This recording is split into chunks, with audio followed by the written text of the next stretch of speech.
নমস্কার, দেখছেন talk to Bangla. আমি অভিষেক রয়েছে আপনাদের সাথে। এই মুহূর্তে যে খবর নিয়ে উপস্থিত হয়েছি, আজকে সকাল থেকেই কিন্তু আমাদের নজর ছিল 21শে জুলাই মুখ্যমন্ত্রী মমতা বন্দ্যোপাধ্যায় ঠিক কি স্লোগান দেন, কি বক্তব্য রাখেন, কি বাণী দিয়ে উদ্বুদ্ধ করেন তার নেতাকর্মীদের।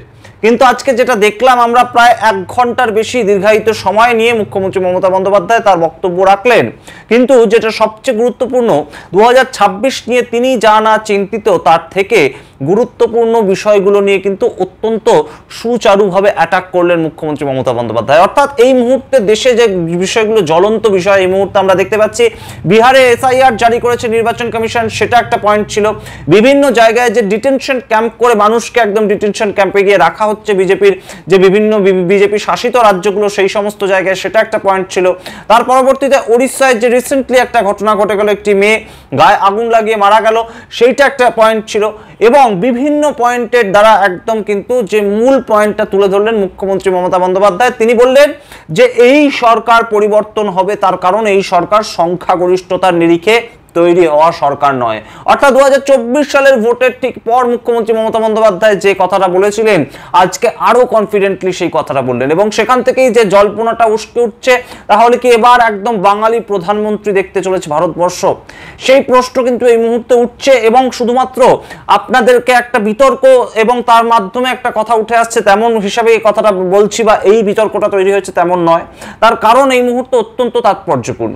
আপনাদের যদি বলি যে নরেন্দ্র মোদী সরকার একদম এই মুহূর্তে যেভাবে চলছে, সেটা কিন্তু সর্বজন বিদিত যে একদম চন্দ্রবাবু নাইডু তার 16 জন এমপি এবং একদম নীতিশ কুমার তার 12 জন এমপি, এই 28 জন এমপির সমর্থনে মূলত কিন্তু সরকার তৈরি হয়েছে। তা না হলে 240টা যে বিজেপির এমপি এবং বাদবাকি যে সমস্ত জোট সঙ্গীরা রয়েছে, তাদের দিয়ে কিন্তু বিজেপি অন্তত সরকার তৈরি করতে পারতো না। এবং 2024 সাল থেকে 2025 সাল 1 বছর কেটে গিয়েছে, বিহারের ভোট সামনে রয়েছে। সমস্তটাকে মাথায় রেখে মুখ্যমন্ত্রী মমতা বন্দ্যোপাধ্যায় যে আক্রমণ শানালেন, যে বাংলায় পরিবর্তন করতে এসে দিল্লির সরকার পরিবর্তন হয়ে যাবে না তো, সেইখান থেকে কিন্তু এই মুহূর্তে সবচেয়ে গুরুত্বপূর্ণ জল্পনা উস্কে উঠেছে যে কিসের ইঙ্গিত করলেন মুখ্যমন্ত্রী মমতা বন্দ্যোপাধ্যায়। সেই সমস্ত কিছু বিস্তারিত বলবো আপনাদের, কিন্তু তার আগে অবশ্যই টক টু বাংলা ইউটিউব চ্যানেলটিকে সাবস্ক্রাইব করে দিন এবং অবশ্যই এই ভিডিও শেষ অবধি দেখুন, স্কিপ না করে। আসছি খবরে। আপনারা জানেন যে মুখ্যমন্ত্রী মমতা বন্দ্যোপাধ্যায় তৃণমূল কংগ্রেসের যেখান থেকে একদম জন্মলগ্ন 1993 সালের 21শে জুলাই একটা ঘটনা ঘটেছিল, মহাকরণ অভিযান এবং সচিত্র ভোটার তালিকার প্রেক্ষিতে একটা স্লোগান, সেখান থেকে মিছিল এবং সেইখান থেকে একদম শহীদদের রক্তের বিনিময়ে কিন্তু এই 21শে জুলাইয়ের মঞ্চ থেকে একদম তৃণমূল কংগ্রেসের জন্ম হয়েছিল। কিন্তু সেটা তো গেল ইতিহাস। এই মুহূর্তে তৃণমূল কংগ্রেস যে জায়গায় দাঁড়িয়ে আছে, বারংবার অভিষেক বন্দ্যোপাধ্যায় যে কথাটা বললেন আজকে একদম সভা মঞ্চ থেকে, তিনি বললেন যে একদম বৃহত্তর আন্দোলনে নামতে চলেছে তৃণমূল কংগ্রেস, লোকসভা এবং রাজ্যসভা এবং দিল্লিতে বৃহত্তর আন্দোলন হবে। কিসের প্রেক্ষিতে? না, বিহারে যে এসআইআরটা জারি হয়েছে, সেই এসআইআরটা পরবর্তীতে পশ্চিমবঙ্গেও আসবে এবং যেটার মাধ্যমে মুখ্যমন্ত্রী মমতা বন্দ্যোপাধ্যায় একদম বললেন যে 40 লক্ষ বিহারের মানুষকে ভোটার তালিকা থেকে বাদ দিয়ে দেওয়া হচ্ছে। তারা কারা? এই প্রশ্ন কিন্তু বারংবার দেশে আইএনডিআই এর জোট তুলছে। এবং এই মুহূর্তে আপনারা জানেন যে সন্ধিক্ষণে আমরা দাঁড়িয়ে আছি, সেটা কিন্তু অত্যন্ত তাৎপর্যপূর্ণ। সারা দেশ জানে এই মুহূর্তে একদম আরএসএস চাপ দিচ্ছে প্রধানমন্ত্রী নরেন্দ্র মোদীকে রিটায়ার করার জন্য। অর্থাৎ তার বয়সের তুলনায় তিনি কিন্তু আর থাকতে পারবেন না, তার 75 বছর হয়ে যাচ্ছে।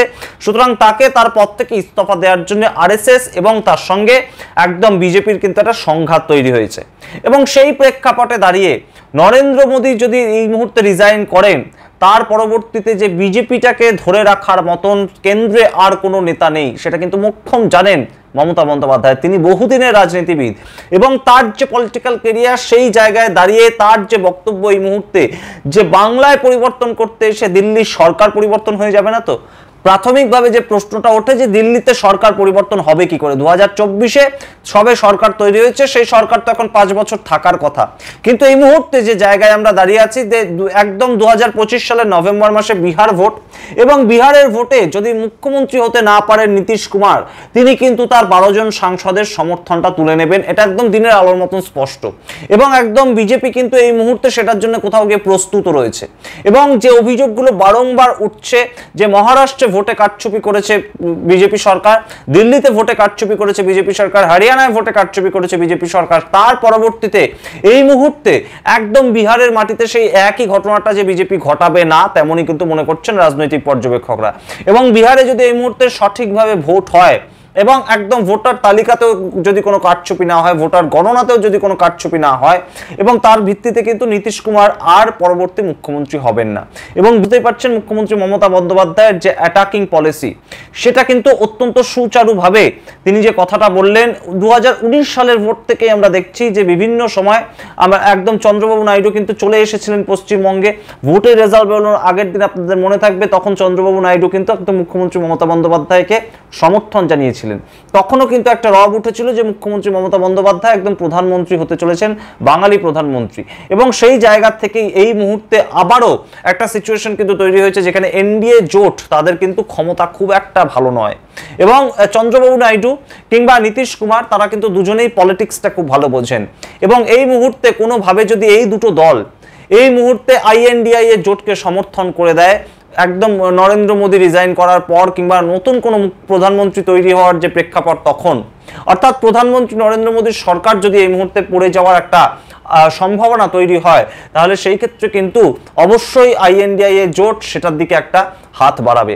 এবং একদম চন্দ্রবাবু নাইডু থেকে শুরু করে নীতিশ কুমার তারা যে আইএনডিআই এর সরকারের সঙ্গে জোটবদ্ধ হবে সেটা কিন্তু আর বলে দেওয়ার অপেক্ষা রাখে না। এবং তার বদলে হয়তো নীতিশ কুমার তিনি সেন্ট্রালের কোনো একটা পজিশনে চলে যাবেন। এই সামগ্রিক প্রেক্ষাপটগুলো কিন্তু এই মুহূর্তে ধরে রাখতে হচ্ছে আমাদের, তার কারণ সেন্ট্রালে যে এই মুহূর্তে বিজেপি সরকার চলছে তারা একদম সংখ্যাগরিষ্ঠতার দরুন যদি আসতো, সেই সম্ভাবনাগুলো থাকতোই না, তারা 5 বছরের জন্য থাকতো। 272টা সিট যদি তারা পেত সারা দেশ থেকে, তাহলে এই সম্ভাবনাগুলো থাকতোই না, তারা 5 বছর থাকতো। কিন্তু যে কথাটা 2024-এর ভোটের পর মুখ্যমন্ত্রী মমতা বন্দ্যোপাধ্যায় বলেছেন যে এই সরকার 5 বছর চলবে না, সেই একই কথা কিন্তু আবারও আজকে বলতে শোনা গেল তাকে। এবং একদম সরাসরি তিনি যে বিষয়গুলো পয়েন্ট আউট করলেন তার 1 ঘন্টার বক্তব্যে তিনি সিপিএমকে বিশেষ কিছু অ্যাটাকই করলেন না, পশ্চিমবঙ্গের নিরিখে সিপিএমকে কিছু বললেনই না। তিনি বললেন যত কম বলা যায় ততই ভালো। তিনি কংগ্রেসকে অ্যাটাক করলেনই না। অর্থাৎ একদম সরাসরি কিন্তু আইএনডিআই এর জোটের একটা রীতিমতন যে মেলবন্ধন সেইটাকে কিন্তু তিনি বজায় রাখলেন। আপনাদের বলি যে পরশুদিন কিন্তু একদম সরাসরি 19 তারিখ ভিডিও কনফারেন্সের মাধ্যমে আইএনডিআই এর জোটের বৈঠক ছিল, যেখানে যোগ দিয়েছিলেন অভিষেক বন্দ্যোপাধ্যায়। সেখানে একইভাবে কিন্তু যোগ দিয়েছিলেন কংগ্রেসের সোনিয়া গান্ধী, রাহুল গান্ধী। ঠিক একইভাবে সিপিআইএম এর সাধারণ সম্পাদক অল ইন্ডিয়ার তরফ থেকে এম.এ. বেবি। সুতরাং বুঝতেই পারছেন এই মুহূর্তে পশ্চিমবঙ্গের মাটিতে আইএনডিআই এর জোট হিসাবে কংগ্রেস সিপিএম তাদের বিরোধিতা করা সেটা কিন্তু খুব একটা গুরুত্বপূর্ণ নয়, যেখানে একই মঞ্চে একই সাথে বসছে এম.এ. বেবি, সিপিআইএম এর সর্বভারতীয় সাধারণ সম্পাদক, এবং তার সঙ্গে অভিষেক বন্দ্যোপাধ্যায়। বুঝতেই পারছেন যে আইএনডিআই এর জোটের যে ঐক্যটা সেটা ধরে রেখেই কিন্তু একদম মুখ্যমন্ত্রী মমতা বন্দ্যোপাধ্যায় কোথাও গিয়ে সিপিআইএম কে খুব যে কটাক্ষ করা সেটা করলেন না। এবং একই পদ্ধতিতে এই মুহূর্তে একদম ভারতীয় জনতা পার্টি যেভাবে একটার পর একটা রাজ্যে তাদের যে একটা আগ্রাসন চালাচ্ছে, তাদের যে একটা ছিনিয়ে নেওয়ার চেষ্টা করছে, সেটা নিয়ে কিন্তু তিনি বক্তব্য রাখলেন। একদম কেন্দ্রীয় পলিটিক্সের প্রেক্ষাপটে দাঁড়িয়ে আজকে বক্তব্য রাখলেন মুখ্যমন্ত্রী মমতা বন্দ্যোপাধ্যায়। 2026-এর ভোট সেটা খুব একটা বড় ব্যাটেল নয় তার কাছে।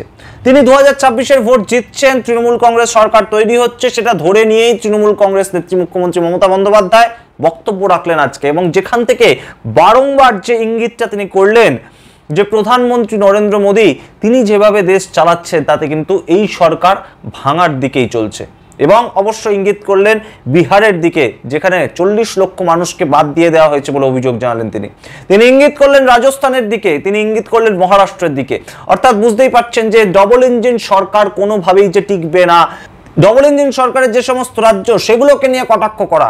হেমন্ত বিশ্ব শর্মা আসামের মুখ্যমন্ত্রী, তিনি একটা কথা বলেছিলেন যে বাংলায় কথা বললেই বাংলাদেশি, সেখান থেকে একদম সরাসরি অ্যাটাক করা, অ্যাটাকিং মোডে যাওয়া, বাঙালি অস্মিতাটাকে জাগিয়ে দেওয়া। কয়েকদিন আগে মিছিল করেছিলেন তিনি এবং অভিষেক বন্দ্যোপাধ্যায় রাস্তায়, সেটাকে নিয়ে আবারও কটাক্ষ করা, সেটাকে হাতিয়ার করে আবারও একদম সাধারণ মানুষের কাছে পৌঁছে দেওয়া। সামগ্রিকটা মিলিয়ে কিন্তু এই মুহূর্তে একটাই ইঙ্গিত স্পষ্ট যে এই সরকারকে কিন্তু রীতিমতন একটা চাপ দেবে এই মুহূর্তে আইএনডিআই এর জোট, এবং তার 3 নম্বর প্রধান পার্টি হিসেবে তৃণমূল কংগ্রেস থাকবে 29 জন সাংসদ নিয়ে। এবং এই মুহূর্তে লালু প্রসাদ যাদব থেকে আইএনডিআই জোটের বিভিন্ন নেতারা আমরা বলতে শুনেছি যে একদম মুখ্যমন্ত্রী মমতা বন্দ্যোপাধ্যায়কে আইএনডিআই জোটের নেতা হিসেবে বানিয়ে দেওয়া উচিত। এবং তার যে এক্সপিরিয়েন্স সেই ক্ষেত্রে সেটা তাকে বানিয়ে দেওয়ার কথা কিন্তু বিভিন্ন মানুষজন বলেছেন, শরদ পাওয়ার থেকে একদম লালু প্রসাদ যাদব সবাই। সুতরাং সেই জায়গা থেকে মুখ্যমন্ত্রী মমতা বন্দ্যোপাধ্যায় আজকে যে ইঙ্গিতপূর্ণ কথাবার্তাগুলো বললেন তাতে কিন্তু একটাই দিক স্পষ্ট হচ্ছে যে 2029 সাল পর্যন্ত মোদি 3.0 সরকারটা যে চলবে সঠিকভাবে সেটা নিয়ে কিন্তু সন্দেহ প্রকাশ করছেন মুখ্যমন্ত্রী মমতা বন্দ্যোপাধ্যায়। একজন পোড় খাওয়া রাজনীতিবিদ, ছাত্র জীবন থেকে রাজনীতি করছেন, তিনি যে কথা বলছেন অত না ভেবে বলছেন কি, এই জল্পনা কিন্তু এই মুহূর্তে উস্কে উঠেছে যে পশ্চিমবঙ্গ থেকে এই মুহূর্তে প্রধানমন্ত্রী হওয়ার আরেকবার কি কোনো সুযোগ আসছে। কি মনে করছেন আপনার সামগ্রিক প্রতিবেদনের ভিত্তিতে অবশ্যই কমেন্ট বক্সে কমেন্ট করে জানান। দেখতে থাকুন টক টু বাংলা, অবশ্যই টক টু বাংলা ইউটিউব চ্যানেলটিকে সাবস্ক্রাইব করে দিন। ধন্যবাদ।